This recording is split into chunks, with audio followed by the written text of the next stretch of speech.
अस्सलाम वालेकुम, मैं हूं फातिमा शमशाद और मैं आपको स्टेम इंटरनेशनल पब्लिशर्स में खुशामदीद कहती हूं। आज इस वीडियो में हम स्टीम सीरीज उर्दू प्रेप का सबक मुसव्वता अलिफ से अरकान साजी करना सीखेंगे। तो आए चलते हैं अपने सबक की तरफ। प्यारे बच्चों, आज हमारा सबक है मुसव्वता अलिफ से अरकान साजी करना। तो आए मिलकर अरकान साजी करते हैं।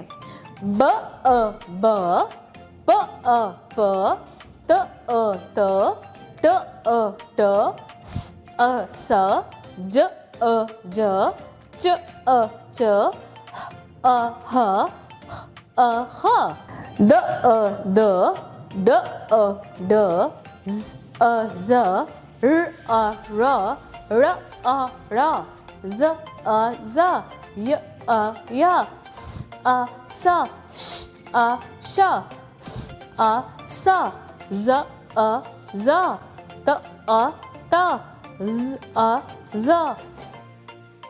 अ अ अ, ग अ ग, फ अ फ, q अ क, क अ क, ग अ ग, ल अ ल, म अ म, न अ न, व अ व, ह अ ह, य अ य।